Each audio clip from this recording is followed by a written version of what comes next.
This all started about 2 years ago, give or take a few months. I was living in Chicago, working a regular 9 to 5 job downtown, doing what most people do. Commuting, eating lunch at the same deli, going home to relax, and watching Netflix before bed. Life was pretty routine, boring even. But that's exactly why it all caught me off guard so much. One night I was up late, browsing the internet. It was one of those nights where you lose track of time and end up clicking on random links until you wind up in a dark corner of the internet. I don't even remember what I started looking for, but I ended up on a forum that felt off. It wasn't one of those generic message boards or even one of the conspiracy theory sites you hear about.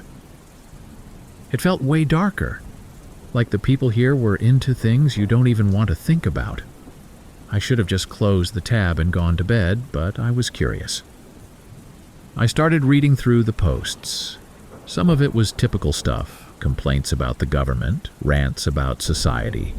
But there were other posts, ones that suggested something more sinister was going on. People talked about completing tasks and getting paid for them, but the details were vague. What freaked me out the most was how casually they discussed things like tracking marks, delivering packages, and scouting.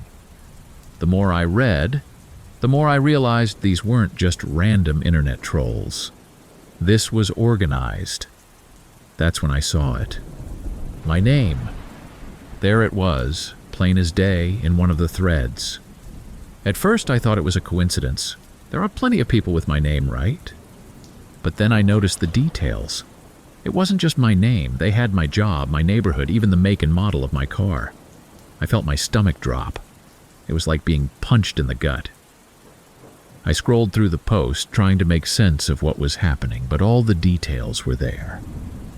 It was about me. The post was part of some kind of bidding process. They were talking about me like I was a project, like something they were working on. People were commenting on it, discussing ways to gather information on me. Someone had posted a picture of my office building, taken from the street. Someone else had posted a shot of me walking down the sidewalk near my apartment. I hadn't even noticed anyone taking the pictures. I felt sick, like the world was caving in around me. I remember sitting there in my dark living room, staring at the screen, unable to move for what felt like hours. My brain was racing, trying to figure out what the hell was going on. I didn't have any enemies, no debts, no crazy exes. So why was this happening? Who the hell were these people? I did the only thing I could think of. I logged off, closed the laptop, and tried to forget about it. Maybe it was some kind of sick joke. I convinced myself that it had to be, but of course it wasn't that simple. The next morning, things started to feel different. On my way to work, I couldn't help but look over my shoulder. Everything and everyone seemed suspicious. Was that guy on the train looking at me? Was the woman at the coffee shop acting strange? The rational part of my brain tried to tell me that it was all in my head, but I couldn't shake the sense that something was wrong. I felt paranoid, constantly on edge. A week went by and I tried to get back to normal. But then, weird things started happening. Little things at first. My mail seemed to be out of order, like someone had been going through it. Packages I hadn't ordered showed up at my door, mostly junk that I'd never even heard of. My phone started glitching, calls dropping randomly, strange static in the background, even though I had good service.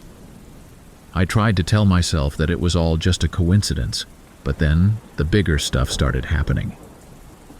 One night I came home from work, and my apartment door was unlocked. I know for a fact that I had locked it when I left. I felt my heart racing as I opened the door and walked inside. Nothing looked out of place, but I had that feeling like someone had been there, I checked all the rooms, but everything seemed normal. Still, I changed the locks the next day. I figured maybe I was just overreacting, that I was letting paranoia get the better of me, but I couldn't shake it. I kept thinking about that post. The details were too specific for it to be a prank. Someone had to be following me. But why? I decided to stay off the internet for a while, to disconnect and try to regain some sense of normalcy. I didn't talk to anyone about what was happening. I didn't want to sound like a crazy person. Instead, I tried to focus on work, to keep my head down and ignore the growing sense of dread that was following me around like a shadow. Then one day I got an email. No subject, no message, just an attachment. Against my better judgment, I opened it. It was a photo of me. Walking to work wearing my usual coat, head down, looking at my phone. It wasn't a photo I recognized. Someone else had taken it. My heart started pounding in my chest. There was no name, no signature, nothing. Just the photo. I felt like I was going to be sick. From that point on, everything spiraled. Every day, there was something new. Another photo. A weird package.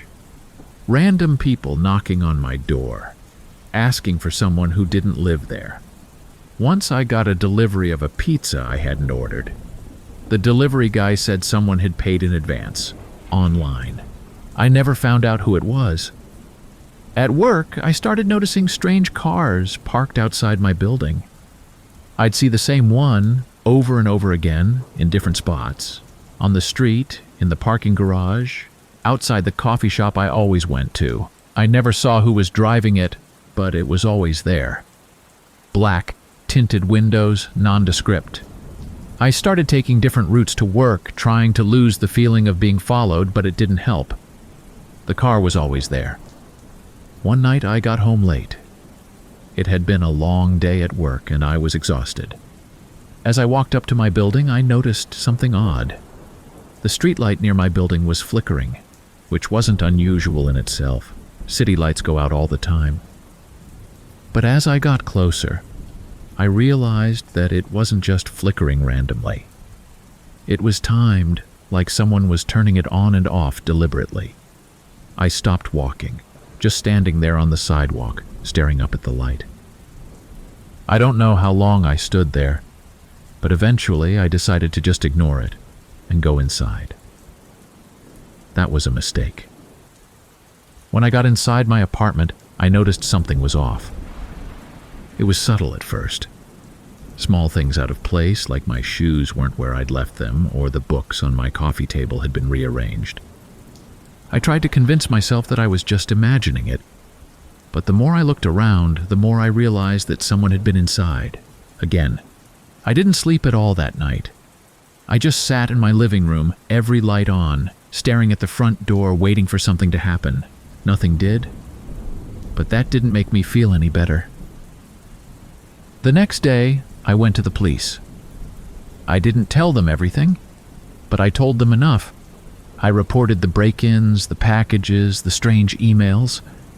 They took my statement, but they didn't seem to take me seriously. They asked if I had any enemies or if anyone had threatened me recently. I told them no, which was the truth. I hadn't had any real confrontations with anyone, at least not that I was aware of. The police said they'd look into it, but I could tell they didn't think it was a big deal. I felt helpless. I didn't know who was after me or why, and the people who were supposed to help me didn't seem to care. Things kept getting worse. I started receiving letters in the mail, handwritten, with no return address. They weren't threatening exactly, but they were weird. Random phrases like, "I see you," "You're next," and "Watch your back" scribbled on pieces of paper. Sometimes they were just blank sheets. Other times they had photos of me attached. I was terrified. I couldn't concentrate at work. I couldn't sleep. I started losing weight because I couldn't eat. Every noise in my apartment made me jump. I was constantly looking over my shoulder, checking my phone for weird messages, scanning every car that drove by to see if it was following me. It was driving me insane. I decided to move. I couldn't take it anymore. I found a place in a different part of town. Nothing fancy, just a small apartment in a quieter neighborhood. I hoped that by moving, I could get away from whoever was doing this to me. But deep down, I knew it wouldn't be that easy. I didn't tell anyone where I was moving, not even my coworkers. I made the switch as quietly as possible, packed up all my stuff, and got out of there. For a while, it seemed like things were getting better. No more strange packages, no more emails, no more creepy cars parked outside my building. I started to relax, just a little bit. But then, it started again. One morning, I found a note slipped under my door. It was just one word: found.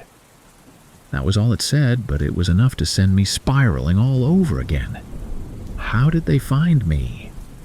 I had been so careful. I thought I had left it all behind, but somehow they had tracked me down.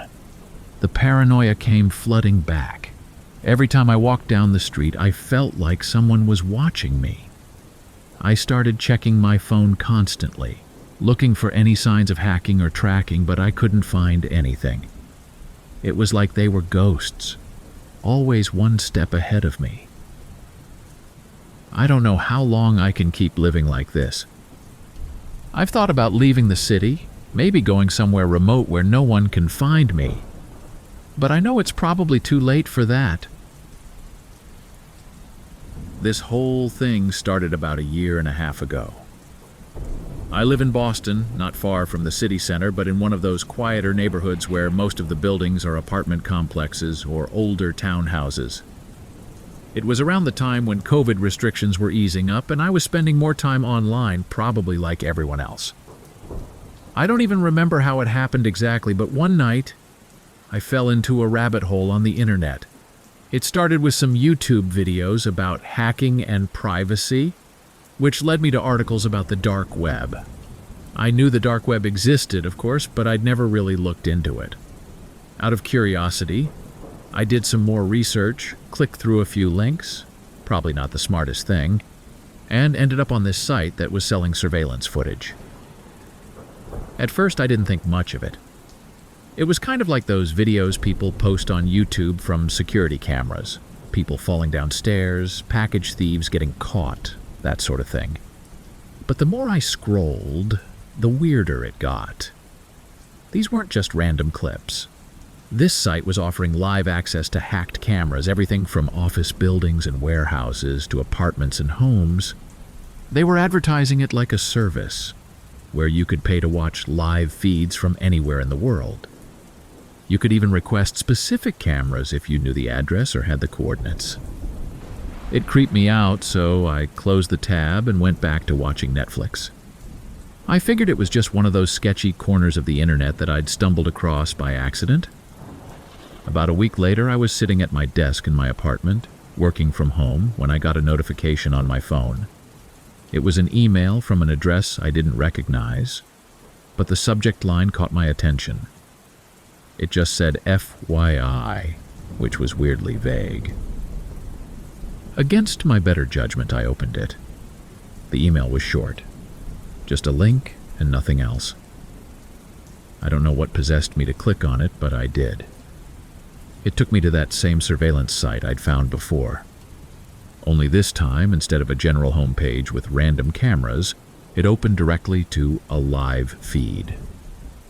At first, I didn't recognize what I was looking at. It was a black and white video, grainy and low quality, like it was from an old security camera.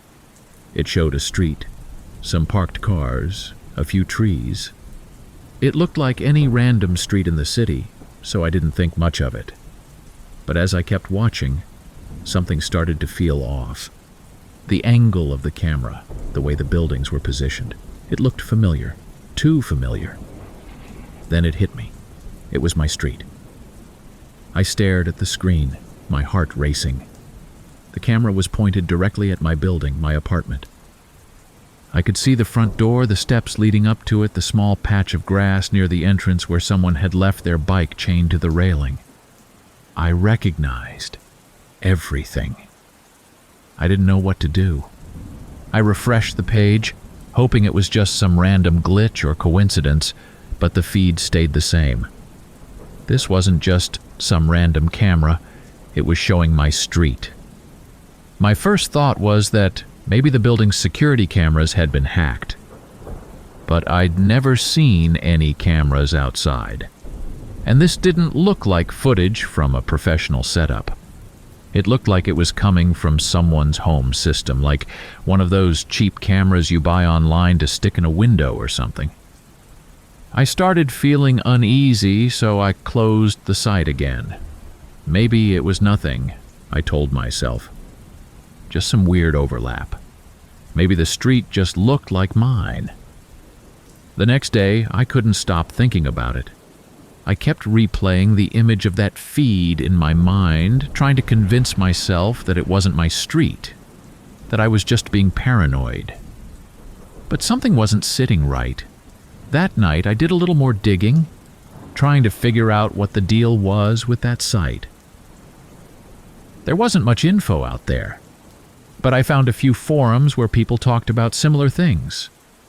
Hacked cameras, live feeds being sold to anonymous buyers. It was all pretty vague, and most people didn't seem to know much more than I did. But it was enough to make me worry. A few nights later, I got another email. Same sender, no subject, just another link. This time, I hesitated. My gut was telling me not to click it, but curiosity got the better of me again. I clicked the link, and it took me to another live feed. This one wasn't showing the street, though. It was showing the inside of an apartment, my apartment. I froze. The camera was pointed right at my living room window.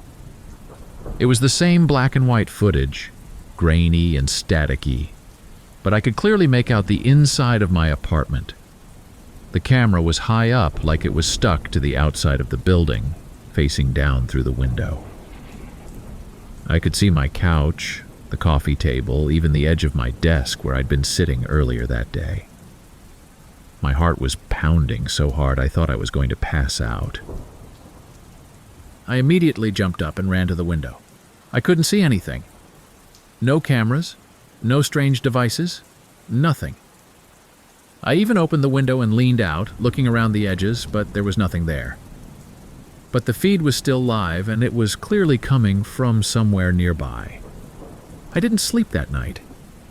I kept checking every corner of my apartment, trying to figure out how someone had gotten a camera pointed inside. I pulled the curtains closed, double-checked the locks, even put some tape over the peephole just in case. But none of it made me feel better. Whoever had set up that camera, they knew exactly what they were doing. Over the next few days, things escalated. I got more emails, all with links to live feeds. Some of them showed the inside of my building's stairwell, others showed the lobby, the mailboxes, the hallway outside my door. Whoever was doing this, they were getting closer, and they were watching every move I made. I stopped opening the emails, but they kept coming, and I couldn't help but check the links every now and then, just to see if anything had changed. And it had. The cameras were moving. They were tracking me. Every time I went outside, every time I came back home, there was a new angle, a new perspective. It was like they were adjusting the cameras based on where I'd been, making sure they never lost sight of me. I tried going to the building management, but they were no help. They said they didn't have any security cameras installed, and when I asked about anyone else in the building installing their own, they just shrugged and said it wasn't their problem. I called the police, but they didn't take me seriously either. They said it was probably just a prank or a misunderstanding, and they didn't have the resources to investigate something like this unless there was a direct threat. I felt helpless. One night I decided to go for a walk, just to clear my head. I couldn't stand being in the apartment anymore, knowing that someone could be watching me. I walked down to the nearby park, trying to distract myself, but my mind kept racing. When I got back, I checked my phone, another email. This one was different, though. No link, no subject, just a single sentence. "You look good in red." I stared at the screen, my blood running cold. That day I'd worn a red jacket. I hadn't been wearing it inside, but I had worn it on my walk. Whoever was doing this had been watching me the whole time. After that, things got worse. It wasn't just emails anymore. I started getting packages delivered to my apartment, random things I hadn't ordered. Sometimes it was cheap junk like plastic toys or kitchen utensils. Other times it was weirder stuff, like a box of old VHS tapes, a broken radio, or a pack of expired batteries.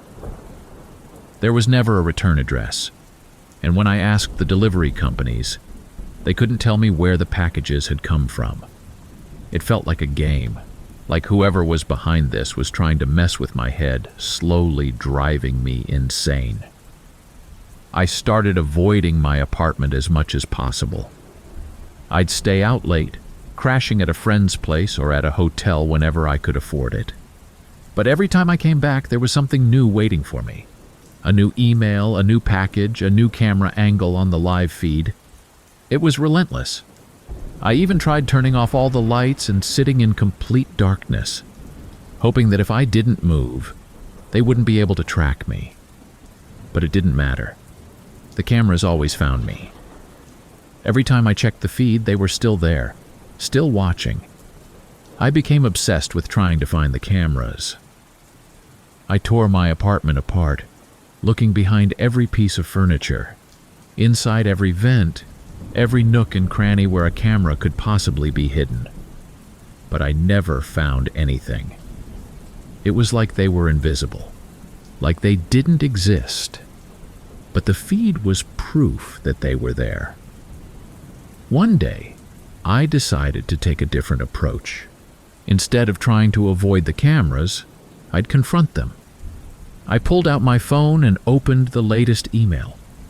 The link led to a live feed of my living room again. I sat down on the couch, staring straight into the camera, waiting. I don't know what I was expecting to happen. Maybe that whoever was watching would stop, maybe they'd show themselves. But nothing happened. The feed just kept running, the same grainy black and white image of me sitting there on the couch. Eventually, I couldn't take it anymore. I packed a bag and left. I didn't tell anyone where I was going, didn't leave a note or anything. I just got in my car and drove. I didn't have a plan. I just needed to get away to clear my head. I ended up at a motel a few towns over, far enough from the city that I felt like I was finally off the grid. But even there, I couldn't escape it. When I checked my email the next morning, there was a new message waiting for me. No subject, no message, just a link. My heart was pounding as I clicked on it, knowing what I'd find. The feed loaded, and there it was, my motel room, the same black and white footage, the same grainy quality. The camera was pointed directly at the window, capturing everything inside. It didn't matter how far I ran or where I went. They always found me. That was the last straw. I left my phone at the motel, packed my things, and drove back to the city. I knew there was no escaping it, no outrunning whatever was happening to me. I went back to my apartment, back to the cameras, back to the emails. I didn't know what else to do. Now I barely leave my apartment. I've quit my job, cut off most of my friends, and spend most of my time just sitting here, waiting. I need to start by saying I was always the kind of person who liked to dig into strange corners of the internet. It's not that I was looking for anything weird or illegal. I was just curious. I'd spend hours reading about conspiracy theories, exploring obscure forums, looking up old declassified documents, stuff like that. It was like a hobby for me. I didn't think anything of it. I should have known better. I live in Seattle, and I've been here for a few years. My life's pretty average. I work as a data analyst at a small firm. Nothing exciting. The job's fine, the pay's okay, and I spend most of my free time online or reading. I've always been interested in medical research, especially the kind of stuff that never makes it to the mainstream. I'm talking about underground studies, experimental procedures that are still in the testing phase, that kind of thing. The darker the better. It's just something that fascinated me, even though I knew most of what I read was probably exaggerated or fake. So, one night about a year ago, I stumbled onto this forum. I don't even remember how I found it. It was one of those nights where you're just clicking through links without paying much attention. But this forum was different. The people there weren't just discussing medical research in the usual way. They were talking about stuff that wasn't even remotely legal. I'm talking about human experiments, the kind of things you hear about in urban legends or horror movies. But the way they discussed it was clinical, almost detached. Like they were just sharing tips about the latest technology or discussing the results of some new trial drug. The posts were full of jargon that I had to Google to understand, and the more I read, the more I felt like I was falling into a rabbit hole. People were talking about live experiments being run on actual humans. Not in some controlled lab with protocols, but in basements and warehouses with kidnapped subjects. They talked about paying to watch these experiments through live streams, or even to volunteer as observers, to record data for the people running the tests. I couldn't believe what I was reading at first. It sounded too crazy to be real, like some kind of dark web hoax. But the more I read, the more detailed it became. People were describing procedures that matched up with real, if controversial, medical research. Organ harvesting, neurological experiments, forced drug trials. Things that were right on the fringes of what might be possible, but no one sane would actually attempt. At least that's what I thought. I lurked on that forum for a few days, just reading. I didn't participate, didn't comment or ask questions, but I started noticing patterns. Some of the posts would mention cities, real places where these supposed experiments were happening. A few mentioned Seattle. I thought it was probably just a coincidence, but then I saw a post that talked about a facility just outside the city. It mentioned the name of a town that was only about an hour's drive from where I lived. That's when I started getting really curious. The thing is, I have this bad habit of pushing things too far when I get interested in something. It's like I need to know more, even when I know I should just stop. So, I started looking up the town they mentioned. It wasn't a big place, just some small industrial town that no one really talks about. But I found out there were a few abandoned warehouses there, and one of them matched the vague description in the post. It was like a light bulb went off in my head. It was real. These people weren't just talking, they were actually doing this stuff. I kept following the forum. The posts didn't come often, but when they did, I read every word. People would talk about watching live feeds of the experiments, about the effects of whatever drugs or procedures were being tested on the subjects. It was disturbing, but I couldn't stop reading. I was like an addict, waiting for the next hit of information. Then one night I got a message. It was from one of the users on the forum, someone I hadn't interacted with at all. The message was short, just a link, and a few words telling me to check it out. I hesitated. I wasn't stupid, I knew this was getting way out of hand. But my curiosity got the better of me, as it always did. I clicked the link. It took me to a live feed, just like the ones people had been talking about on the forum. At first, the screen was black, just a timestamp in the corner. Then the image flickered, and I saw what looked like a dimly lit room. The camera was pointed down at some kind of table, and there was someone lying on it. They were strapped down, and I could see tubes and wires running from their body to machines in the background. I couldn't tell if it was a man or a woman, but I could see their chest rising and falling, so I knew they were alive. I don't know how long I watched, but it felt like forever. Nothing happened for a while, just this person lying there, breathing.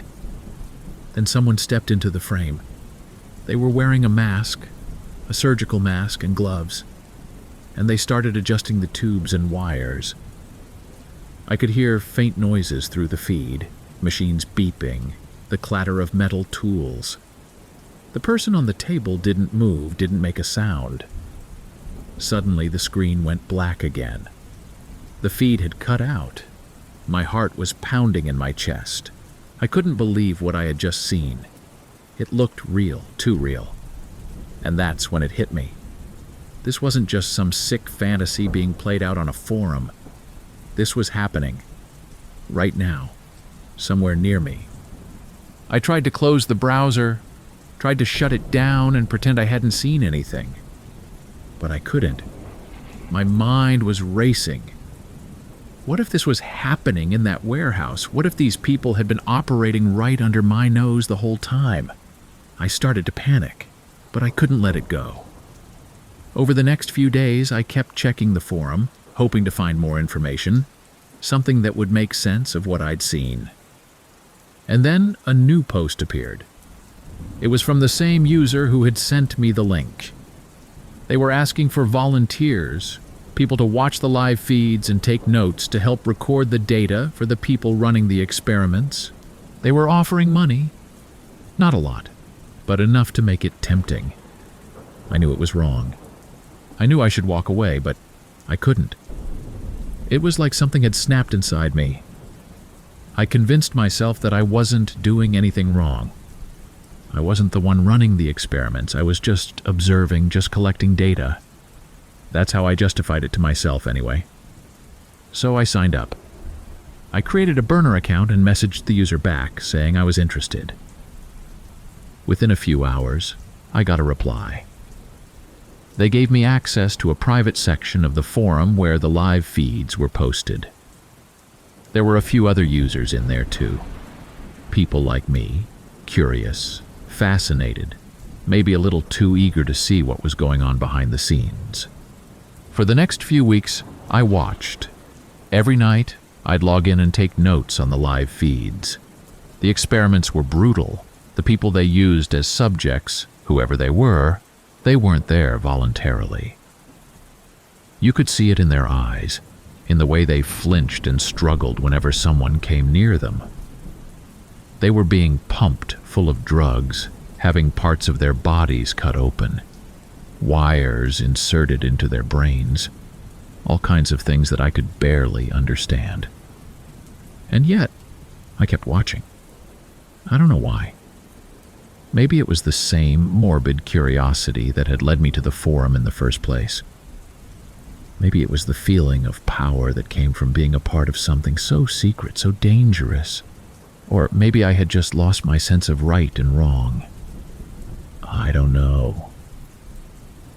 One night something changed. I logged in as usual, ready to take notes, but the feed was different. The camera was in a new location, another room, one I hadn't seen before. It was smaller, more cramped, with bare walls and a single chair in the center. At first there was nothing unusual about it. The room was empty, but then the door opened, and two men walked in. They were dragging someone with them, someone whose hands were tied behind their back and a bag over their head. My stomach turned as I watched them shove the person into the chair and pull the bag off their head. It was a man middle-aged with dark hair and a bruised face. He looked terrified. They started talking to him, but I couldn't hear what they were saying. The sound on the feed was too low, just faint murmurs and the occasional loud thud as one of the men hit the chair or banged on the table nearby. I kept watching, waiting for something to happen, but I couldn't shake the feeling that something was wrong. Then the man in the chair looked up at the camera. For a split second, our eyes met, through the screen, through the feed, and I felt like he was staring right at me. That's when I recognized him. It took me a minute to place it, but then it clicked. This man had been on the news. He was a local guy, someone who had gone missing a few weeks earlier. They'd found his car abandoned in a parking lot near the downtown area, but there were no leads, no evidence of foul play. The news anchors had said he might have just left on his own, that maybe it was a case of voluntary disappearance. But I knew better. He hadn't left on his own. He'd been taken. And now he was here, in this room, about to be experimented on like all the others. I felt sick. I wanted to stop watching, to close the feed and forget about everything. But I couldn't. I was in too deep. I had become a part of this, whether I liked it or not. For the next hour, I watched as they strapped the man down to a table and began their procedure. I won't go into details, but it was worse than anything I'd seen before. They didn't just pump him full of drugs or attach wires to his head. They cut him open, piece by piece, like they were dissecting an animal. And the whole time, he was awake, screaming, begging for them to stop. I had to mute the sound just to keep from throwing up. When it was over, they left the room, leaving his body on the table like it was nothing. The feed stayed on for a while longer, showing the aftermath. I couldn't take it anymore. I closed the browser and shut off my computer. I haven't logged back in since. The forum still exists, and I'm sure the experiments are still happening. But I can't be a part of it anymore. It all started a little over a year ago. I live in Portland, Oregon, and I work in IT. Just your average job, nothing glamorous. I handle network security for a few small businesses. It's a decent living, and I've always been pretty tech-savvy, so it works for me. I spend a lot of time online, sometimes for work, and sometimes just out of boredom. I guess that's how I ended up where I did, on that site. At first, I wasn't looking for anything specific. I'd been going through a phase where I'd watch a lot of dark content, like true crime documentaries, disturbing short films, that kind of thing. I always thought it was fascinating how twisted people could be. But then I found this forum, a place buried deep in the darker corners of the web. It wasn't easy to find, and I probably wouldn't have even known about it if it hadn't been mentioned in passing on some obscure subreddit. It looked like any other anonymous forum, but the topics were different. There were no arguments about politics or pop culture. Instead, people were talking about much darker stuff, things that were clearly illegal. Most of it seemed to be people trading files, nothing too crazy at first. Just data dumps and stuff. But then I saw a thread about live streams, and that's when things started to get weird. People were talking about watching real-time streams of all sorts of disturbing things. Some of the more extreme ones I figured had to be fakes. I assumed it was all just for shock value, like a form of extreme internet trolling. It couldn't possibly be real, right? But my curiosity got the better of me, as it always does. I ended up clicking on one of the links to a stream. It took me to this sketchy website that looked like it hadn't been updated since the early 2000s. Terrible design, flashing ads everywhere, nothing professional about it. There was a live chat on the side, and the stream was embedded in the middle of the page. At first, the stream showed nothing but a blank room, dimly lit, with some kind of metal table in the center. I thought it was probably just a looped video or something. But people in the chat were active, talking about what was going to happen. Some of them were even placing bets on what they wanted to see. I should have closed the tab. I knew I should have, but I didn't. About 5 minutes in, a person was dragged into the room by 2 masked men. The person was struggling, but their arms and legs were tied, so it didn't do them much good. They were placed on the table, and the camera zoomed in closer. The chat exploded with comments. People were typing things like, "Make it slow," and "break their fingers first." I felt a pit in my stomach. This was no longer some abstract idea or fake video. This was happening live, and these people were paying to watch it. I couldn't look away. It was like a train wreck, horrible but somehow impossible not to watch. I won't go into too many details, but it became clear very quickly what the site was about. The people on the other end weren't just watching for entertainment. They were controlling the situation. The chat was filled with commands, people suggesting what should be done to the person on the table. And then the worst part.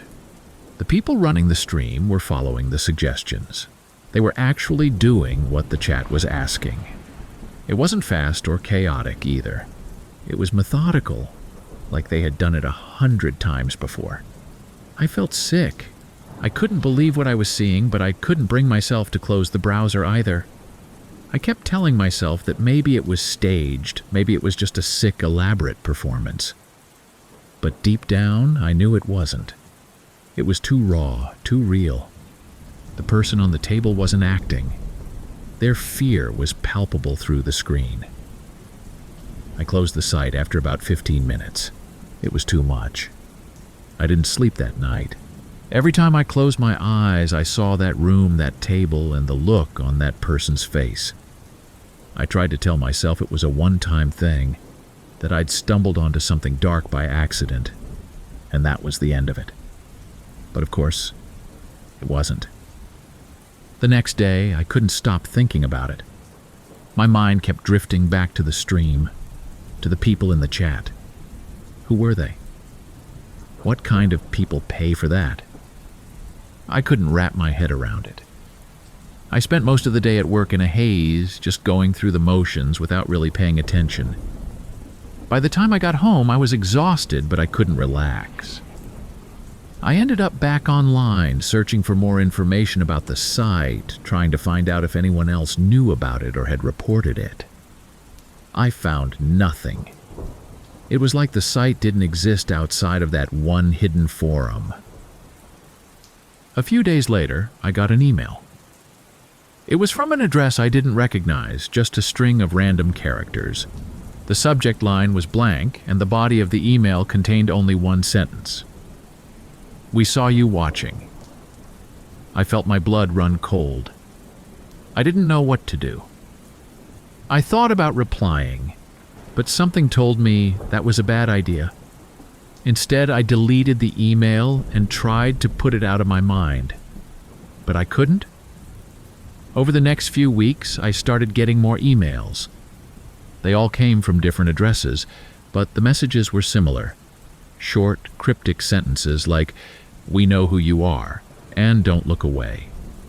I blocked the senders, but the emails kept coming from new addresses.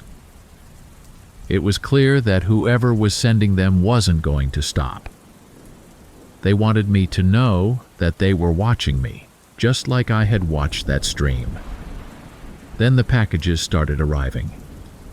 It began with small things, random junk that I hadn't ordered, like cheap trinkets, plastic toys, or random household items.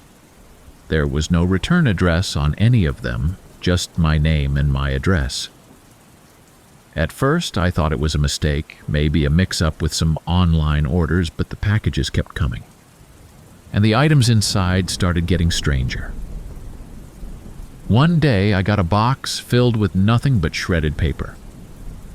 Another time, it was a single torn-up shoe, dirty and covered in what looked like dried mud. I couldn't make sense of it. Who was sending me this stuff? Why? I called the police once, after I got a particularly unsettling package. It was a small cardboard box, and when I opened it, there was nothing inside but a single Polaroid photo. The photo was of my apartment building, taken from the street. It was a little blurry, but you could clearly see my window on the 4th floor. The timestamp on the photo was from the previous night. I felt a wave of nausea wash over me. Someone had been outside my apartment watching me, taking pictures. The police didn't seem too concerned. They took my statement, but I could tell they didn't think it was a big deal. They suggested it might be a prank, maybe a case of mistaken identity. They said they'd look into it, but didn't make any promises. I knew they wouldn't find anything. Whoever was doing this was too careful. I decided to change all my passwords, get a new phone number, and tighten up my online security. I even went so far as to install a few extra locks on my door and a security camera in the hallway outside my apartment. But none of it helped. The emails and packages kept coming, and the messages became more threatening. One of the last emails I got simply said, "You're next." At that point, I was barely sleeping. Every noise in my apartment made me jump, and I couldn't stop checking the camera feed from the hallway. I kept telling myself that it was all just some sick game, that whoever was behind this was just trying to scare me. But I couldn't shake the feeling that it was more than that.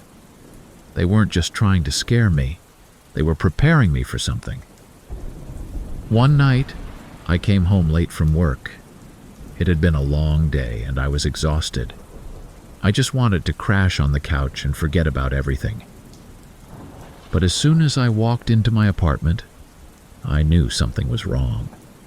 The air felt different, like someone had been there. I checked all the rooms, but nothing seemed out of place. Still, I couldn't shake the feeling that something was off. I sat down at my desk and opened my laptop, hoping to distract myself with some mindless browsing. That's when I noticed the stream was open again. I hadn't clicked on it, hadn't even visited the site in weeks, but there it was playing in the background on my screen. My heart dropped. It was the same room, the same dimly lit table. But this time, the room wasn't empty. There was someone sitting on the table, their back to the camera. They were tied up, just like the person I had seen before. But something about them seemed familiar. I leaned in closer, squinting at the screen, trying to make out more details. And then it hit me. The person on the table was wearing the same clothes I had worn earlier that day. The same jacket, the same jeans, even the same shoes. My mind was racing. It couldn't be. It was impossible. But as the camera zoomed in, I saw the side of their face. Just for a second, it was me. I slammed the laptop shut, my hands shaking. I couldn't process what I had just seen. How could it be me? I was sitting here in my apartment, alive and well, but the person on that table, it was like looking at a reflection, a twisted, distorted reflection of myself. I didn't sleep that night. I didn't even turn the lights off. I just sat there, staring at the locked door, waiting for something to happen. But nothing did. The next day, I called out of work and spent the whole day trying to figure out what to do. I thought about going to the police again, but what would I tell them? That I saw myself on a live stream being tortured. They'd think I was insane. Hell, I was starting to think I was insane. But deep down, I knew it was real. That stream, those emails, those packages, it was all leading to something. They were trying to get to me, to break me down, and it was working. A few days later, I came home to find my apartment door slightly ajar. I froze. I knew I had locked it when I left that morning. My stomach churned as I pushed the door open and stepped inside. The apartment looked normal, nothing out of place, but I knew someone had been there. I could feel it. I went to my desk, opened my laptop, and checked the security camera feed from the hallway. Sure enough, there was footage of someone standing outside my door earlier that day. They were wearing a hood, their face obscured, but they had been there for at least 10 minutes before finally stepping inside. I packed a bag and left that night. I haven't been back since. A few years ago, I did something incredibly stupid and it ruined my life. It still haunts me every day. And even though I try to ignore it, there are times when it all comes rushing back and the fear grips me all over again. I was in my last year of studying sociology. For those who don't know, sociology students are always digging around in weird corners of the internet, trying to find stuff to research or analyze. I was particularly into the psychology of fear and paranoia, fascinated by how people behave when they feel like they're under surveillance. I thought it would make a great topic for my thesis, something unique, maybe even groundbreaking. During my endless searches online, I came across a forum on the dark web. I won't name the site, for obvious reasons, but it advertised social experiments that people could volunteer for. The promise was simple. They would monitor how you react to stress, anxiety, and fear in real-life situations. In exchange, they would pay you a significant sum of money, way more than what I would normally make from part-time gigs as a student. I didn't think much of it, to be honest. At the time, it seemed like a strange but manageable experiment, one that might actually help with my research.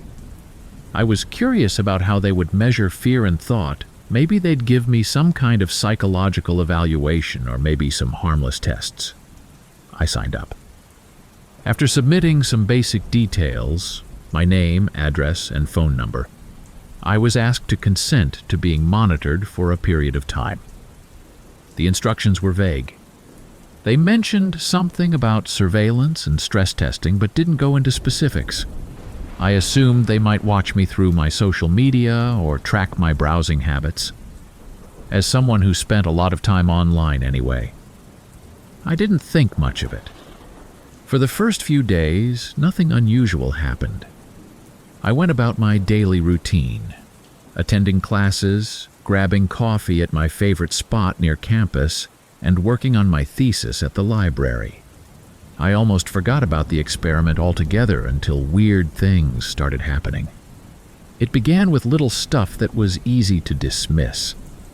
I'd hear noises outside my apartment at odd hours, footsteps, the creak of a gate, the soft hum of a car engine that would rev up and then die down. I live in a fairly busy area of LA, so it didn't strike me as anything out of the ordinary.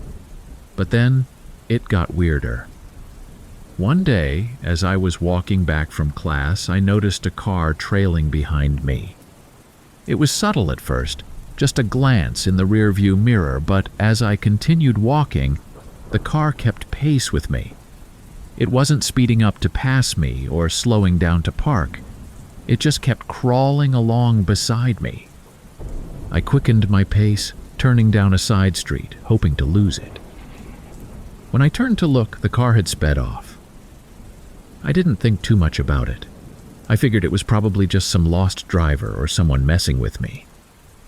But then the calls started. At first, they were blocked numbers, and I didn't bother answering them. After a few days, I began receiving text messages from unknown numbers. They were vague at first, random messages like "nice day today" or "how's school going?" Nothing too alarming, but it caught my attention. It wasn't until one night, while working late at a cafe near campus, that things took a serious turn. I received a text that read, "Nice red shirt." That's when my stomach dropped.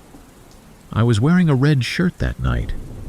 Whoever was texting me wasn't just some random spammer, they could see me. I looked around the cafe trying to spot someone suspicious, but everyone seemed engrossed in their laptops or phones minding their own business. I was spooked, but not entirely freaked out. I figured it was some sort of prank. Maybe a friend had found out about the experiment and was messing with me. I decided to head home early that night. On the way back, I kept glancing over my shoulder, feeling jumpy but trying to play it cool.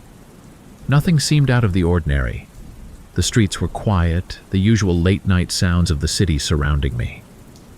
But just as I reached my building, I saw someone standing at the corner of the block, partially hidden in the shadows.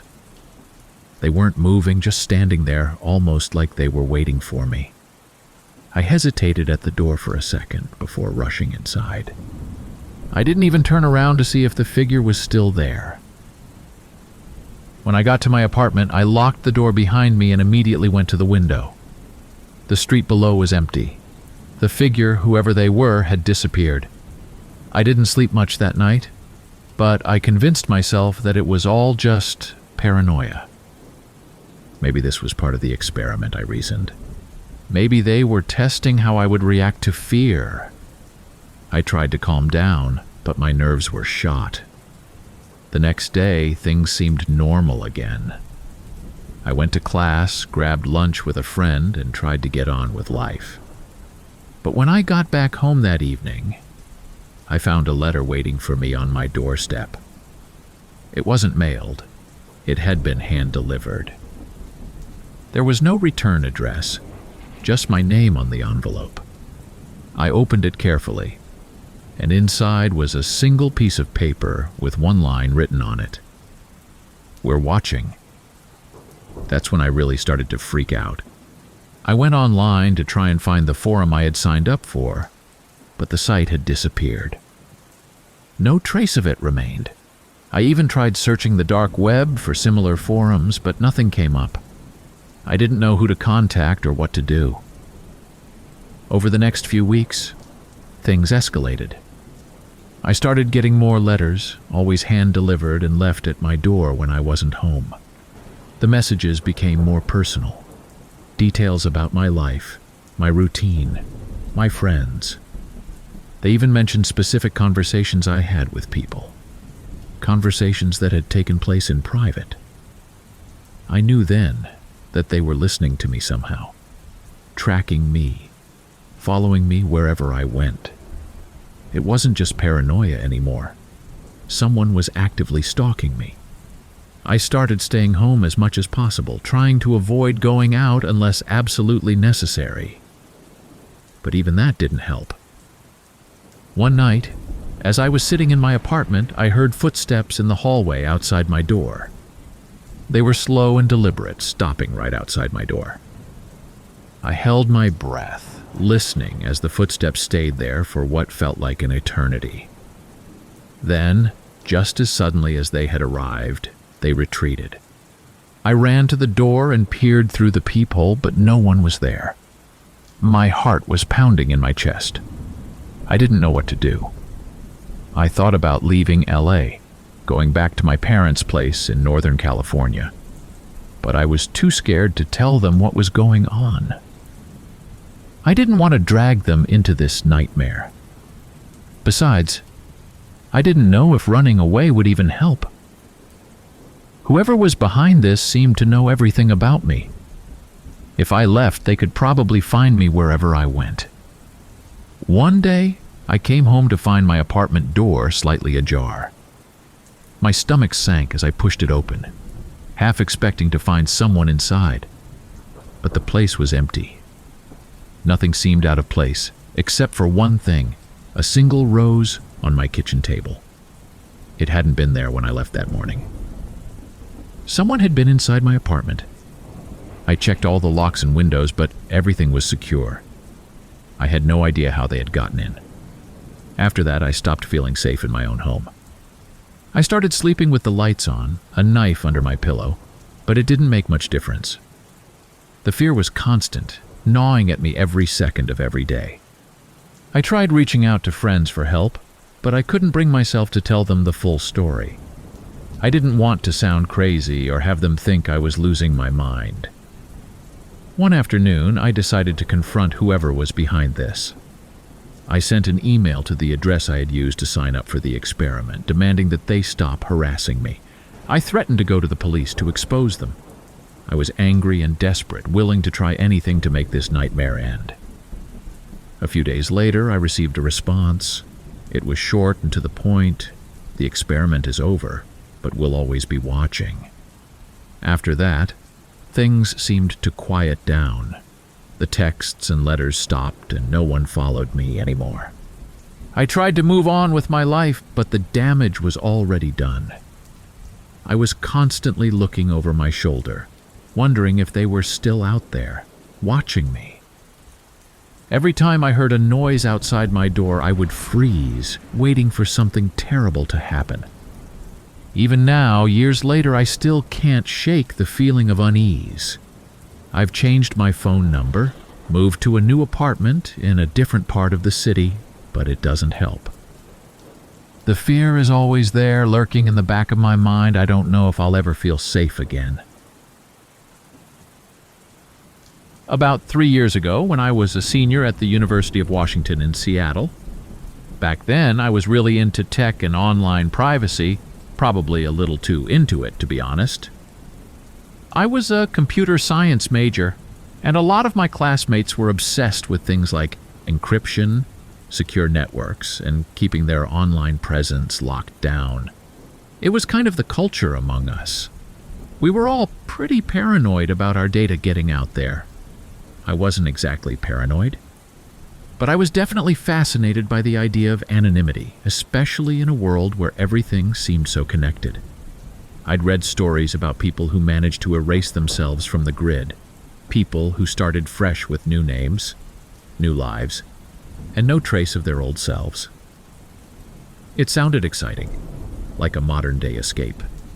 One night, while I was digging around on some forums, not your usual places, but the kind of deep web stuff most people try to avoid, I stumbled across a site that promised exactly what I'd been reading about.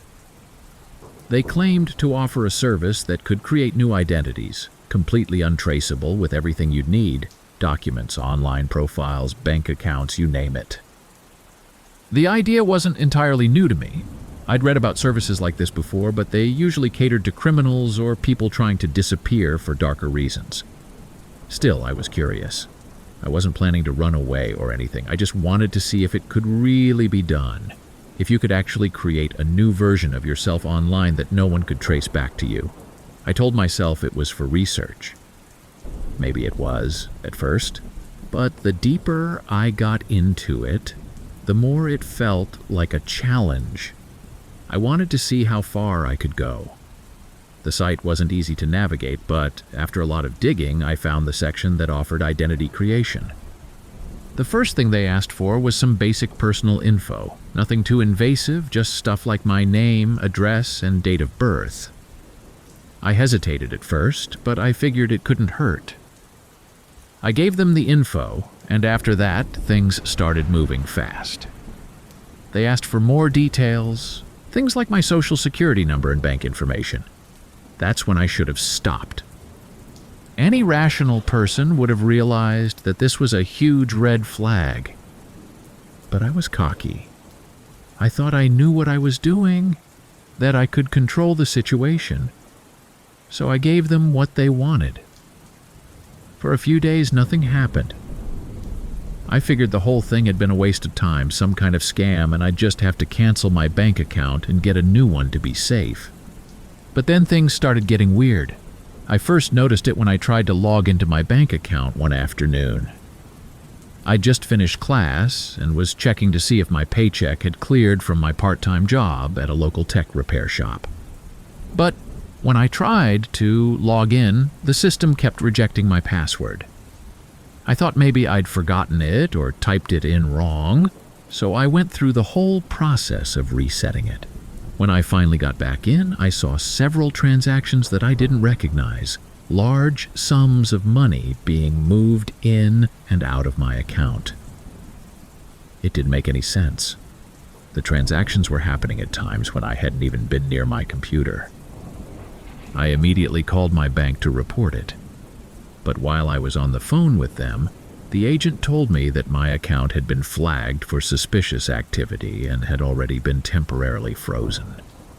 The strange part was that the freeze had happened just minutes before I called, almost like someone knew I was about to check. I was freaked out, but I figured it was just some hacker who had gotten my info. I thought I'd be able to sort it out with the bank and move on. I spent hours on the phone with them, going through all the transactions and securing the account. They assured me that they'd block any further activity and that I'd be reimbursed for the money that had been stolen. I believed them. But that was just the beginning. The next morning, I woke up to a barrage of notifications from my social media accounts. I'd been locked out of every single one of them: Facebook, Twitter, Instagram, even my email. Every account had been accessed from unfamiliar locations and had been used to post strange, cryptic messages. Some of the posts were harmless, but others were disturbing. On my Facebook, there were posts talking about things I'd never say, mentioning places I'd never been, and sharing photos that weren't mine. On Instagram, someone had uploaded pictures of places I'd never visited, but they looked real, like I had actually been there. The photos were of me, or at least someone who looked like me, in places like Portland, Vancouver, and even further away, like New York City. But I hadn't left Seattle in months. I tried to recover my accounts, but every time I got close, I was locked out again.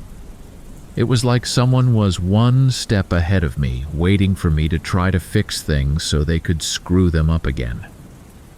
It felt like I was fighting a ghost, someone who knew everything about me, but who I couldn't see or touch. I ended up spending hours on the phone with tech support for each platform, trying to regain control. It was exhausting, but eventually I managed to lock down most of my accounts. I thought I was making progress, but the damage had already been done. My friends were messaging me, confused and concerned about the things I'd supposedly posted. Some of them thought I'd been hacked, but others weren't so sure. The posts seemed too personal, too specific to be random. A few people even asked me if I was in some kind of trouble, if I needed help. I didn't know what to tell them because I didn't understand what was happening myself. As the days went on, things got worse. I started getting phone calls from numbers I didn't recognize, and when I answered, no one was there. Sometimes it was just silence on the other end. Other times I could hear faint breathing, like someone was listening but didn't want to speak. I blocked the numbers, but new ones kept coming. Then people started reaching out to me directly, people I didn't know, asking me about things I had no memory of.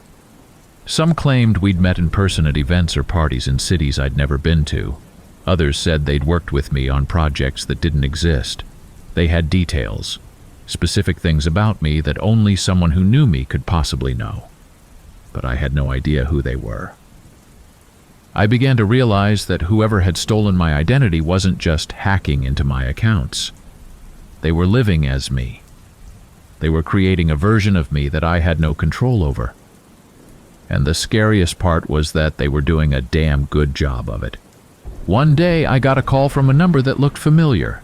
It was my parents' home phone in California. I answered, expecting to hear my mom's voice on the other end. Instead, it was some guy I didn't recognize. He started talking to me like we were old friends, asking me how my trip to Los Angeles had been. I hadn't been to LA in over a year, but this guy seemed to think we'd spent time together there recently. I asked him who he was, and he laughed like I was joking. He said he'd met me at a conference and that we'd exchanged numbers. When I insisted that he must have the wrong person, he got quiet. Then he said something that made my blood run cold. "Come on, Max, don't mess with me. We just talked about this last week." I hung up and immediately called my parents. They had no idea what I was talking about. They hadn't been home when the call came through, and they definitely hadn't given my number to anyone. After that, I started to unravel. I couldn't trust anything anymore. Every day brought new nightmares. I'd get texts from people I'd never met, emails from companies thanking me for purchases I hadn't made, even letters in the mail addressed to me, but sent from places I'd never been. My bank account, which I thought I'd secured, was hit again with more fraudulent transactions, this time from international locations. I ended up having to close it entirely and open a new one. But even that didn't help. Whoever was behind this seemed to have access to everything. It was like they knew every move I made before I even made it. They were inside my life, controlling it from the shadows, and I had no way of stopping them. I went to the police, but they weren't much help. They took down my information and said they'd investigate, but I could tell they didn't take it seriously. To them, it probably just seemed like another case of identity theft. Annoying, but not life-ruining. I tried to explain that this was different, that it wasn't just about money or accounts being hacked, but they didn't understand. How could they? Even I didn't fully understand what was happening. I ended up reaching out to some cybersecurity experts, hoping they could help me track down whoever was doing this. But every lead they followed turned up nothing. The person, or people, behind this were smart. They knew how to cover their tracks, how to make it look like I was the one doing everything. Not them. It was like they'd erased the real me and replaced me with this twisted version of myself. At some point, I had to accept that there was no going back to normal. My life had been hijacked, and no matter how hard I tried to fix it, I was always one step behind. The person who had stolen my identity had become me, in a way that I couldn't undo. They were out there, living a life that wasn't theirs to live, and I was left picking up the pieces of the one they'd destroyed. I'm a freelance writer based in Portland, Oregon. It was around 4 years ago that things started to go off the rails for me. At the time, I was taking on a bunch of random gigs, scraping by with low-paying articles, content creation for small companies, and the occasional copywriting job. Money was tight, and I was getting desperate for something more steady. Freelance life can be brutal, especially when you're not landing the big projects. One night, during a stretch of particularly lean months, I was browsing the web looking for some new leads. I stumbled across a forum that was buried pretty deep, one of those dark web places where anonymity is key, and people share information that you definitely wouldn't find on regular sites. I knew better than to mess around with the dark web, but curiosity got the better of me. I told myself it was just out of interest, just to see what kinds of things people were talking about on there. It felt like a glimpse into a world that most people would never see. The forum was called something vague, like Influence Exchange or something along those lines. The whole point of it was to gather and sell information about public figures, celebrities, politicians, anyone with a certain level of influence. The idea was that users would share tips, dirt, rumors, whatever they could get their hands on, and the site would pay out for anything valuable enough to use as leverage. It was all about blackmail, though the word itself was never explicitly used. Instead, they referred to it as leveraging influence, which made it sound less sinister than it really was. At first, I was just lurking, reading through the posts. Most of them were from people claiming to have insider knowledge about various famous figures, illicit affairs, drug habits, financial scandals, that sort of thing. Some of the posts seemed legit. Others were clearly made-up nonsense. But what got my attention was that some of the people on the forum were making serious money from these tips. The payouts they were bragging about were huge, like tens of thousands of dollars for the right piece of information. I should have closed my browser right then and there, but I didn't. I convinced myself it wasn't such a big deal. I figured I could share something harmless. Just a small tidbit that wouldn't really hurt anyone, and maybe I'd make a little cash to get me through the dry spell. I wasn't thinking straight, I guess. I just saw an opportunity and grabbed it without really considering the consequences. I started small. The first thing I posted was some gossip I'd heard about a local politician at a party a few years earlier. It wasn't anything that would destroy their career, just some embarrassing details about a fight they'd had with a partner in public. I didn't think much of it. Honestly, it seemed like nothing compared to the kinds of things other people were posting. A day later, I got a message from the forum's moderators. They'd reviewed my post, confirmed its validity somehow, and deposited a few $100 into an anonymous wallet they'd set up for me. It was easy. Too easy. Over the next few weeks, I kept going back. I'd browse the forum, looking for posts about people I knew, and then I'd add little details or expand on the rumors if I could. Sometimes I'd dig up stuff from my old interviews or interactions with people in the industry. I was careful not to get too personal, nothing that would ruin anyone's life, at least not at first. It became a game, almost like a puzzle, figuring out what information was worth money and what wasn't. But the thing with these kinds of games is that they escalate quickly. After a while, I started getting messages from other users asking if I had anything more valuable, real dirt, stuff that could be used to exert serious pressure on someone. The moderators also started pushing me to provide juicier information. They offered bigger payouts, promising that the more serious the leverage, the more I'd get in return. I should have bailed right there, but I didn't. The money was coming in steadily by that point, and I felt like I was in control.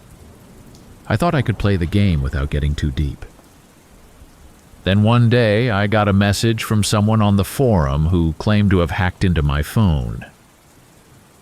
At first, I thought it was just a scare tactic, some idiot trying to intimidate me. But then they sent me a screenshot of my own text messages, private conversations I'd had with friends and family. My heart sank.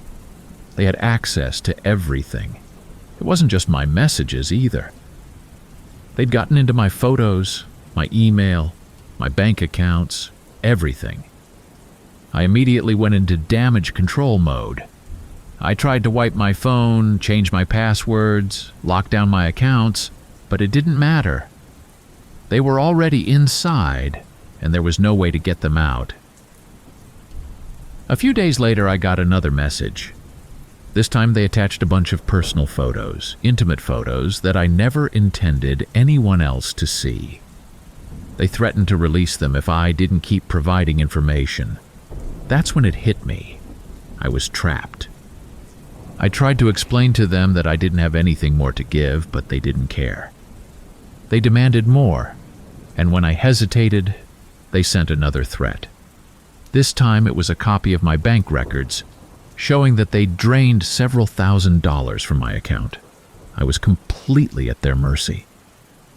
I couldn't go to the police, not without admitting that I'd been involved in blackmailing people online. I couldn't reach out to my friends or family either. What was I supposed to tell them? That I'd gotten involved in something illegal, and now I was being blackmailed myself? I felt ashamed, embarrassed, and completely powerless. For a while, I tried to continue living my life as normally as possible. I kept taking on writing gigs, paying my bills, and pretending like nothing was wrong. But in the background, the demands kept coming. Every few weeks, I'd get another message from the forum moderators or one of their associates, asking for more information. They didn't even care if it was relevant anymore. They just wanted to keep me on the hook. And every time I hesitated, they'd send me a reminder of what they had. My photos, my messages, my financial records. They had complete control over me, and there was nothing I could do about it. Eventually, I reached a breaking point. I couldn't keep up with their demands, and I started to fall behind on my other work. My clients noticed that something was off, and I lost a few contracts because I couldn't focus. I was constantly anxious, checking my phone every few minutes, terrified of what might come next. The stress was unbearable.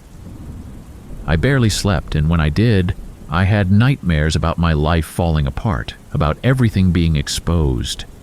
I knew I had to get out, but I didn't know how. I couldn't just disappear.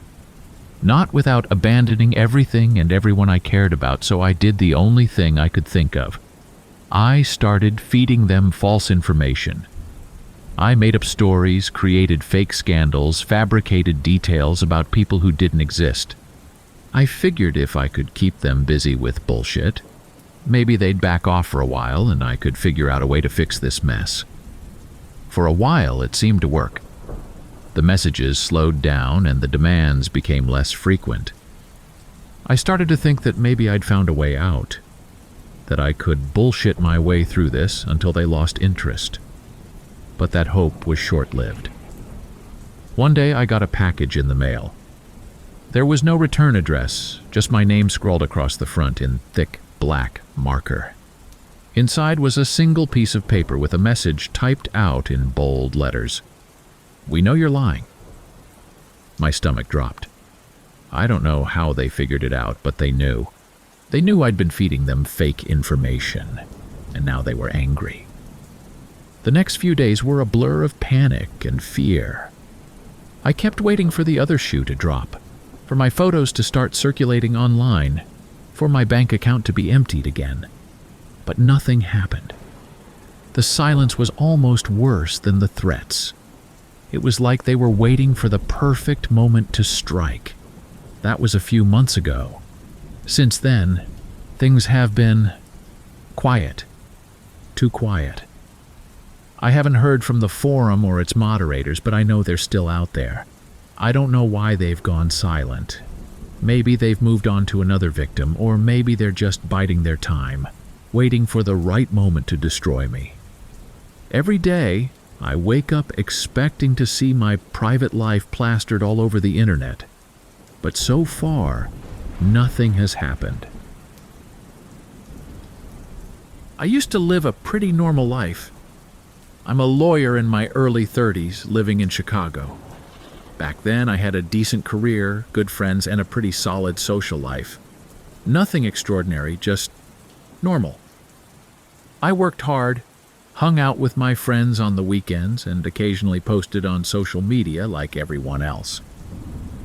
I wasn't obsessed with it or anything, but I had the usual accounts: Instagram, Facebook, LinkedIn. It was just part of staying connected in today's world. One night while I was unwinding after a long day at work, I got a text from a close friend. She sent me a link to a video, and I could tell from the way she phrased it that she was serious and concerned. She told me to watch it immediately and to call her as soon as I did. I clicked on the link without thinking too much about it. Probably just some news article or something funny she found online.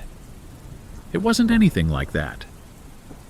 The link took me to an adult content site.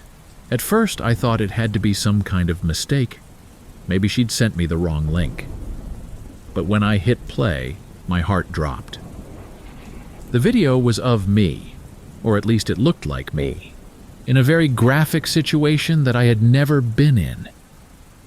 The woman in the video was doing things I'd never done, in places I'd never been, with people I'd never seen before. But it was my face, my exact face, down to every little detail.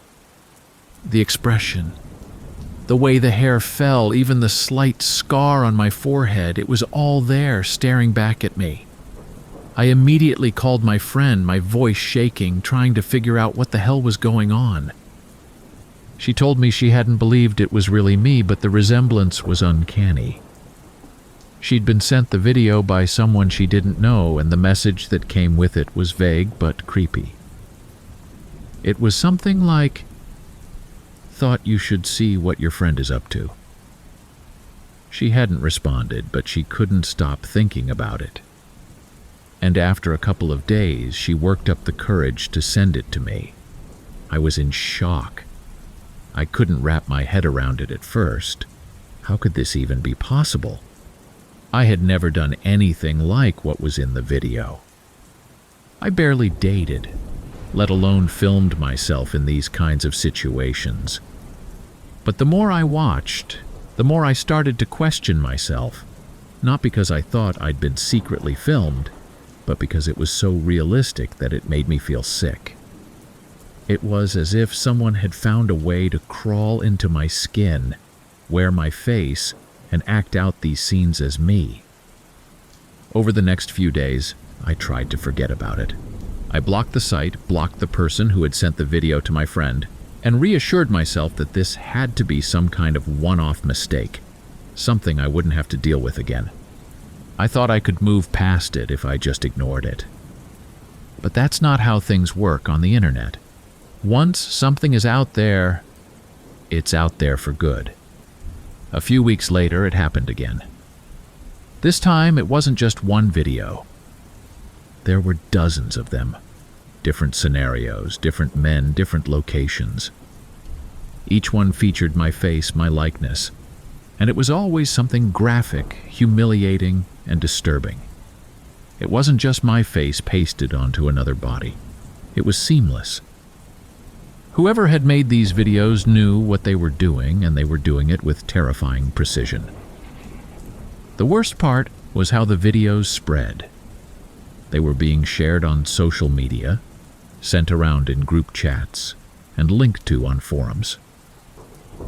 I started getting messages from people I hadn't talked to in years. Old friends, acquaintances, even some colleagues from work. Some of them asked me directly if the videos were real, while others just stopped talking to me altogether. I could see their judgment in the way they looked at me. Even when they didn't say it, I knew they believed the videos were real. It wasn't long before the videos found their way to my professional life. Someone sent a link to one of my coworkers, and it spread like wildfire around the office. People started whispering behind my back, and I could feel the shift in the way my bosses treated me. They never said anything outright, but I could tell they didn't know what to make of it. I was a lawyer, for God's sake. How could this be happening to me? I tried to get the videos taken down. I contacted the websites, filed reports, sent emails, everything I could think of. But for every video that got removed, 2 more would pop up. It was like playing whack-a-mole. And the people who were sharing them were relentless. They kept spreading them to new platforms, new sites, places I didn't even know existed. Some of the videos even made their way to more mainstream sites that I used to trust. I went to the police thinking they could help me. They took my statement and looked at the evidence, but they didn't seem to understand what was really happening. They treated it like some kind of identity theft, something they could handle with a few reports and a couple of phone calls. They told me to change my passwords and lock down my social media, as if that would somehow fix the problem. But the videos weren't coming from my accounts. They were being created by someone else, and no amount of password changes would stop them. I even hired a private investigator, hoping they could track down the person responsible. But after weeks of searching, they came up with nothing. Whoever was behind this was smart, careful. They knew how to cover their tracks, how to hide behind layers of anonymity. It was like they were a ghost, always one step ahead, always out of reach. At some point, I had to accept that there was no way to stop it. The videos kept coming, and there was nothing I could do to stop their spread. I tried to keep working to keep my life together, but everything was falling apart. My friends started distancing themselves from me, and I couldn't blame them. The videos were so convincing that even I started to question what was real and what wasn't. It was hard to remember who I was when the entire internet seemed convinced I was someone else. Eventually, my work found an excuse to let me go. They didn't fire me outright, but they started cutting my hours, reassigning my cases, until there was nothing left for me to do. I tried looking for other jobs, but the videos had followed me everywhere. Every potential employer would Google my name and find those videos. It didn't matter that they weren't real. No one wanted to be associated with someone who had that kind of content circulating online. My reputation was ruined, and there was no coming back from it. I stopped leaving the house. It felt like everyone who saw me had already seen the videos, like they were judging me, laughing at me behind my back. Even when I went to the grocery store or walked through my neighborhood, I felt the weight of their stares. I knew it was probably just in my head, but that didn't make it any easier. I couldn't escape it. The videos had become a part of me even though I'd never been in them, never done the things they showed. I tried deleting my social media accounts, going offline completely, but it didn't matter. The videos were still out there, still circulating, still spreading. I was trapped in this nightmare version of myself, and there was no way to escape it. No matter what I did, the internet had already made up its mind about who I was. The worst part is, I don't know who did this to me or why. I've thought about it endlessly, trying to figure out who would hate me enough to ruin my life like this. But I've never come up with an answer. It could be someone I know, someone who holds a grudge against me for something I don't even remember. Or it could be a complete stranger, someone who found my face online and decided to use it for their own sick purposes. I'll probably never know. I've spent so much time thinking about how this all happened, how someone could have used my face so perfectly. It wasn't just the face-swapping technology you see in those meme videos. This was something far more advanced. Whoever did this had access to hours of footage of me, videos, photos, everything. They must have pulled it all from my social media, from every little post, every tagged photo, every video I'd ever been in. And then they pieced it all together, creating a version of me that never existed, but one that looked so real it was impossible to deny. I've tried reaching out to some tech experts, hoping they could help me understand how it was done, maybe even reverse it. But they all said the same thing: once it's out there, there's no way to undo it. The internet doesn't forget. Even if I managed to get every single video taken down, someone somewhere would have already saved it, and it would just start spreading all over again. So now, here I am. I'm still living in Chicago, but my life is a shadow of what it once was. I barely leave my apartment, and when I do, I keep my head down, hoping no one recognizes me. I've cut ties with most of my old friends, not because I don't miss them, but because I don't want to drag them into this mess. My family knows what happened, but they don't really understand. They try to be supportive, but there's only so much they can do. They don't get how deep this goes, how completely it's taken over my life. I've always been into hiking. It's my way of escaping the daily grind. Living in Denver, Colorado, I'm lucky to have access to some of the most beautiful trails in the country, from the Rocky Mountains to lesser-known paths just outside the city. It's something I've been doing for years, sometimes alone, sometimes with friends, but always with the same sense of freedom and peace. That is, until all of this started. I'd heard about this hiking app on a forum, something not too mainstream, but supposedly with great offline maps and some cool features for more adventurous trails.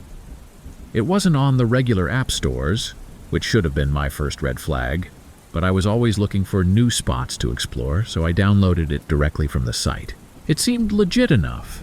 Reviews from other hikers, a nice interface, GPS tracking that could be used even when you were off-grid. At the time, I didn't think twice about it. I was just eager to try it out. The first few hikes I used the app on were pretty normal. It tracked my route, mapped out nearby trails, and even highlighted some off-the-beaten-path spots that weren't on other apps. It seemed like a win. But then things started getting weird. It was subtle at first, almost too subtle to notice. I'd be out on a trail, enjoying the peace and quiet, when I'd notice people in the distance who didn't quite fit. These weren't your average hikers. They weren't wearing hiking boots or carrying any gear, and they'd be just a little too close to me, even in spots that were usually deserted. At first, I just chalked it up to coincidence.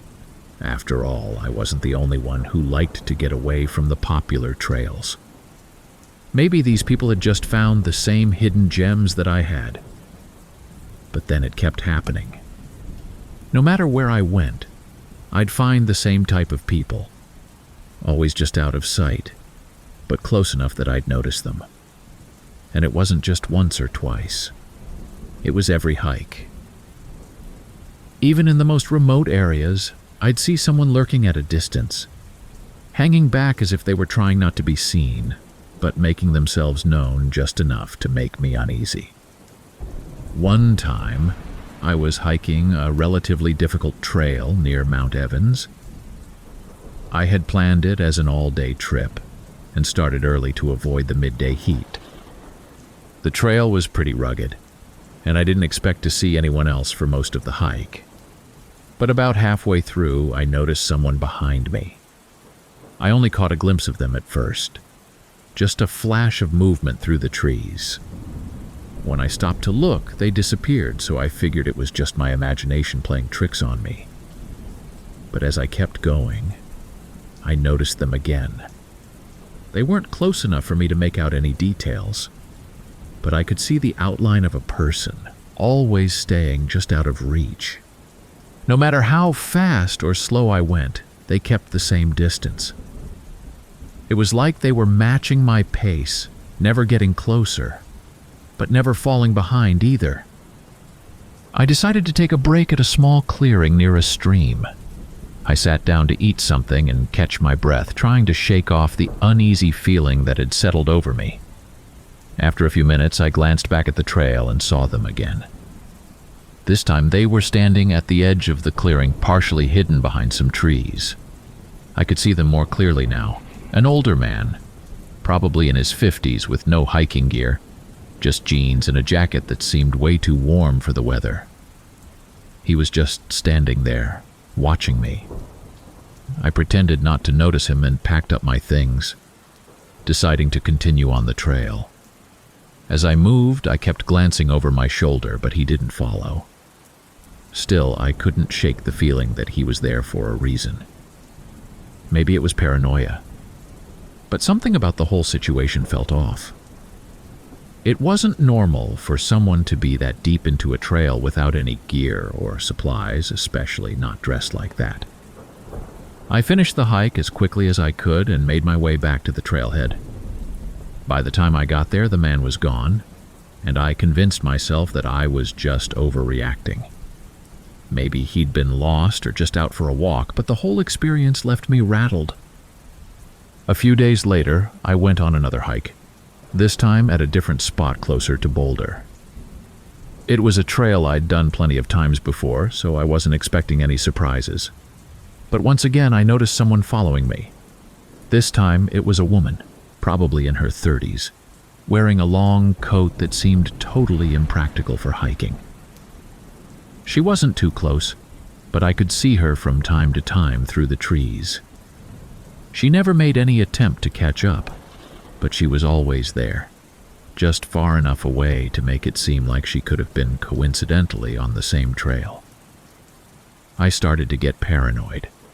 I'd look for her at every turn, and even when I couldn't see her, I felt like she was still there, keeping her distance but always watching. I ended up cutting the hike short and heading back to my car.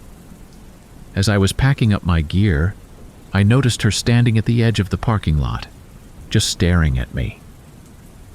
I drove off as quickly as I could, not even bothering to change out of my boots until I got home. After that, I stopped using the app for a while. I figured maybe it was a coincidence, or maybe the app had been tracking my location and sending it to other users without my knowledge.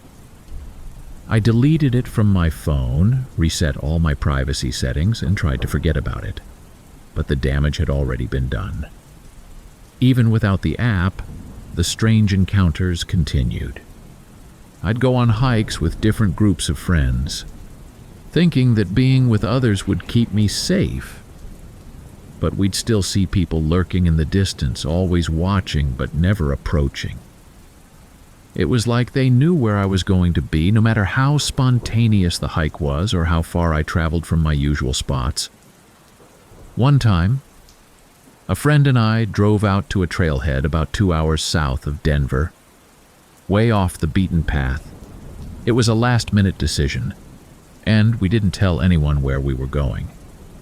But even there, in the middle of nowhere, we ran into the same unsettling situation. We were about halfway through the hike when we spotted a man standing on the trail ahead of us, looking down at his phone. As we got closer, he didn't move or acknowledge us, just stood there staring at the screen. When we passed him, I glanced at his phone, and I swear I saw the same app I'd been using. It had the same layout, the same icons, everything. I tried not to panic and kept walking, but the moment we were out of earshot, I told my friend everything that had been happening. She looked at me like I was crazy, but when I showed her the app's website later, she admitted it looked familiar. That was the last time I hiked for a long while. I couldn't enjoy it anymore. Every time I went out, I felt like I was being followed, like someone was always one step behind me, waiting for the right moment to reveal themselves. And the scariest part was, I had no idea who they were or what they wanted. It wasn't like they ever did anything overtly threatening. They never approached me, never said anything. But the way they watched, the way they seemed to know exactly where I'd be, was enough to keep me on edge. I tried talking to a few people about it, friends, family, even a co-worker or two, but no one seemed to understand. They all thought it was just paranoia, maybe a side effect of spending too much time alone in the wilderness. I started to doubt myself too, wondering if maybe I was just overreacting, if it was all in my head. But the encounters were too real, too consistent to ignore. Eventually, I decided to go back to the app's website, hoping to find some kind of explanation, maybe a clue as to what was happening. But the site was gone, completely wiped from the internet. There were no mentions of it anywhere, no reviews, no forum posts. It was like it had never existed in the first place. I even tried searching through some of the darker corners of the web, but all I found were dead ends. After that, I gave up hiking for a while. It just wasn't worth the stress anymore. Every time I thought about going out on a trail, I'd remember those people. The way they followed me, the way they watched, and I'd lose all motivation. It wasn't until months later that I started to feel like I could go back out there, and even then, I only went with a large group of friends. I haven't hiked alone since, and I don't think I ever will again. It all started when I was bored and browsing some dark web forums. I know, stupid move. I'd read enough online to know better, but I've always had this morbid curiosity about that side of the internet. It's easy to think it's just a bunch of myths or exaggerated stories. But there are dark corners of the web where really sick stuff happens. I was just too naive to believe I'd stumble across anything real. I'd convinced myself that it was just another playground for conspiracy theorists and edgy teens trying to freak each other out. I wasn't looking for anything specific when I found it, a site offering huge payouts for what they called disruptive acts. At first, I thought it was some kind of joke or a poorly designed role-playing game. The whole setup seemed a little too over the top, like something out of a bad thriller. They claimed to pay for sabotaging public infrastructure, messing with transportation systems, or even screwing with utilities. It was all framed in this weird, almost academic tone, like they were conducting some kind of social experiment on a grand scale. They didn't outright call it terrorism, but that's basically what it was. The site was slick, minimalist, professional, nothing like the sketchy forums I'd seen before. The language they used was clinical, like they were just another company hiring freelancers. They didn't refer to violence directly. Instead, they talked about creating instability and shifting the balance of power. And the money they were offering was insane. Way more than I'd ever seen in my life. Thousands, sometimes tens of thousands of dollars for jobs that seemed like pranks at first glance. I should have walked away right then. But something about the site drew me in. I'd been unemployed for months, barely scraping by on odd jobs and side gigs. and the idea of making that kind of money for what seemed like simple tasks was too tempting. The first job they posted was a small one, messing with traffic lights in a part of the city I barely ever visited. They didn't ask for much detail either, just the willingness to follow through. I figured it wasn't a big deal. Traffic lights go down all the time, right? So I signed up. It wasn't until after I completed the job that I realized how serious things were. I followed their instructions to the letter, flipping a couple of switches in a control box they'd somehow pinpointed. The lights went out for a few hours in a small part of Denver, and traffic was a mess for the rest of the day. Nothing major happened, and I thought that was it. But the payment came through within hours, $5,000 in Bitcoin. It felt surreal. I had this sinking feeling that I'd crossed a line, but the money was in my account, and I convinced myself it was harmless. Just a quick job. No one got hurt. The next job they posted was more complicated, shutting down power to a neighborhood for a few hours. They sent detailed instructions on how to access a substation, what equipment to disable, and even the timing to make sure it didn't cause any long-term damage. I was nervous, but the payment they were offering was even bigger, $15,000. It was enough to cover my rent for months, so I pushed down my anxiety and went through with it. This time, it was different. When I cut the power, I could hear the distant sounds of car alarms going off, and later I found out that the blackout had caused all sorts of chaos in the area. People were stuck in elevators, businesses lost money, and one guy even got into a pretty bad car accident at an intersection with no working traffic signals. That's when it really hit me. This wasn't a game or a prank. These people were serious. They were coordinating large-scale disruptions, and I was helping them do it. I tried to rationalize it at first, telling myself it was just a coincidence that the guy in the car accident would have crashed anyway. But deep down, I knew that wasn't true. I was responsible, even if indirectly, for what was happening, and now I was in too deep. I tried to back out after that. I told them I wasn't interested in doing any more jobs, that I'd made enough money and was done. But that's not how it works with these kinds of people. The messages I started getting from the site were polite at first, almost friendly, but they made it clear that I wasn't free to just walk away. They had information on me, my name, my address, and enough personal details to make it clear that they could reach me anytime they wanted.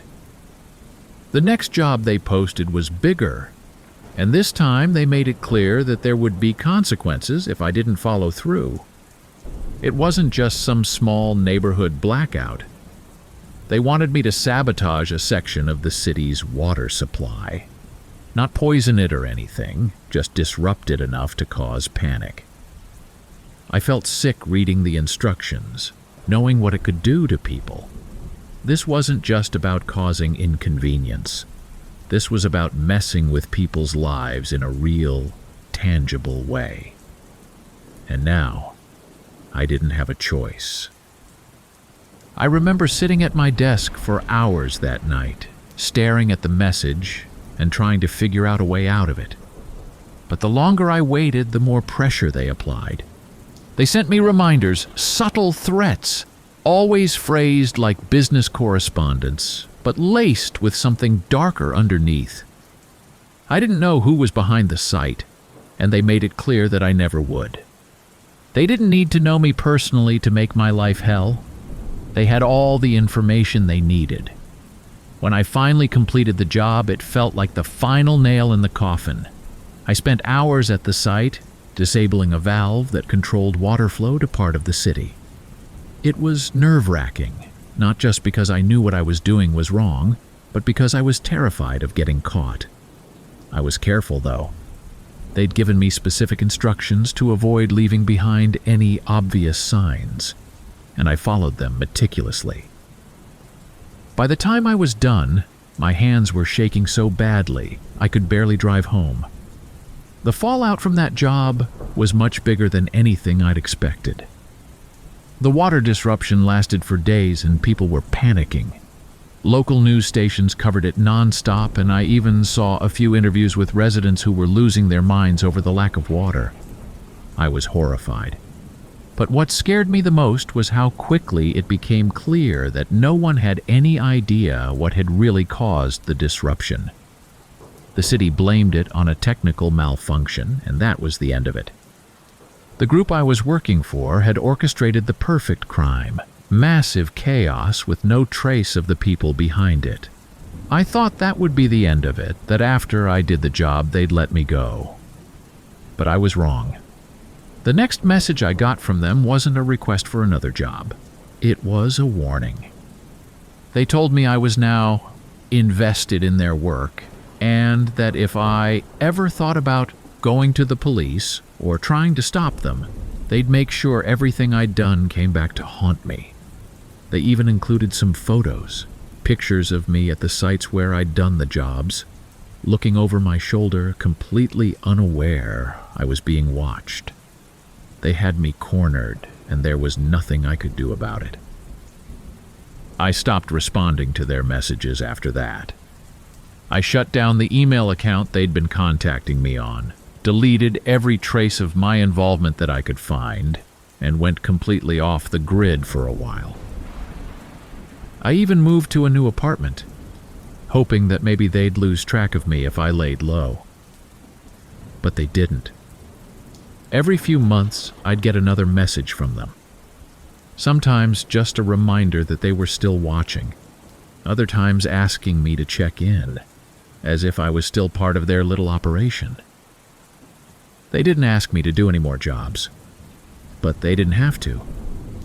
They'd already gotten what they needed out of me, and now they were just keeping me in line, making sure I didn't get any ideas about exposing them. It's been over 2 years now, and I haven't heard from them in a while. A few years ago, I was working as a private investigator in Los Angeles, mostly taking on low-level cases like cheating spouses and insurance fraud. The work was pretty mundane, long hours of following people around, sifting through piles of digital evidence, and dealing with clients who were either heartbroken or pissed off. It wasn't glamorous, but it paid the bills, and I had a knack for it. I never expected to get involved in anything dangerous or sinister, but then I took on a case that changed everything for me.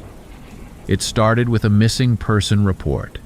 A woman named Lauren had disappeared from her apartment in Silver Lake. Her parents were desperate, and after the police hit a dead end, they turned to me. She was in her mid-20s, worked in tech, and had no history of disappearing before. She'd been living a pretty normal life as far as I could tell, and there were no obvious red flags. No abusive ex-boyfriends, no drug problems. Nothing to suggest she'd run off or fallen into trouble. She had simply vanished.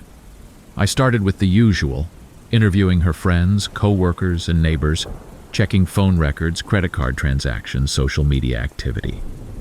But there wasn't much to go on. Her last known whereabouts were at her apartment, where she'd been seen on her building's security cameras entering around 7 p.m. on a Friday night. After that, nothing. Her phone had gone dead, and there were no signs of a struggle in her apartment.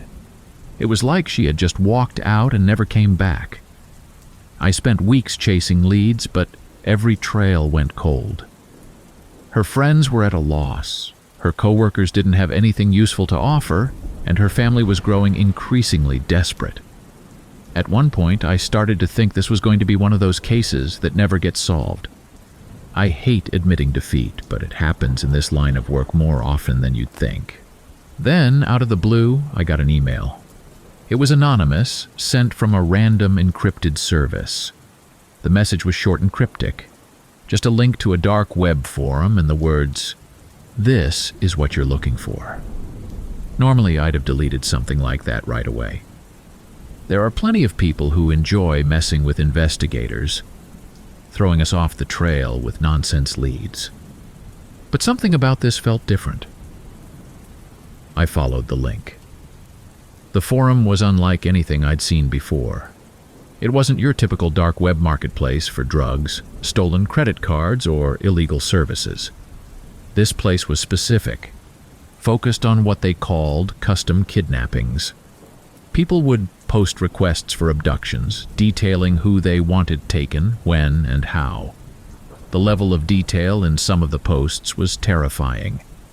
There were specific instructions about how to lure the targets, what to say, what kind of vehicles to use. In some cases, they even specified what should be done to the person after they were taken. I felt sick reading through it. The people posting these requests weren't after ransom money or leverage. A lot of them just wanted to exert control over someone's life, to know that they had the power to make someone disappear. In some of the posts, they didn't even want anything in return. It was enough for them to just see it happen. I spent hours going through the posts, trying to make sense of what I was seeing. There were hundreds of requests, some of them years old, others more recent. And then I saw one that made my heart drop. It was a post from about 6 months earlier, requesting the abduction of a young woman from Los Angeles. The description fit Lauren perfectly. Her age, her appearance, her job. There were even details about her routine, like what time she usually left work and what nights she tended to stay late at the office. The post had been marked as completed a week after it was made. That was when I realized that this wasn't just a forum for fantasists or people with sick fetishes. This was real. Someone had used this site to have Lauren kidnapped, and they'd succeeded. I felt like I'd been punched in the gut. The whole case had been turned on its head. I wasn't dealing with a simple missing person anymore. This was something far more organized and terrifying than anything I'd ever encountered before. I went back to the email that had sent me the link. Whoever had sent it clearly knew something, but I had no way of contacting them. It was a one-way communication. I felt completely out of my depth, like I was in way over my head, but I couldn't just walk away from it now. I had to figure out what had happened to Lauren. I kept digging through the forum, trying to piece together how this operation worked. The people behind it were smart. They used layers of encryption, fake accounts, and proxies to hide their identities. They had a system in place to make sure nothing could be traced back to them. And they were careful about who they worked with. Most of the posts were anonymous, and the jobs were assigned to people who seemed to specialize in this kind of work. It wasn't just random people signing up for gigs, it was professionals. After a while, I found another post that chilled me to the bone. It was from someone offering to kidnap people for free. They didn't want payment or compensation.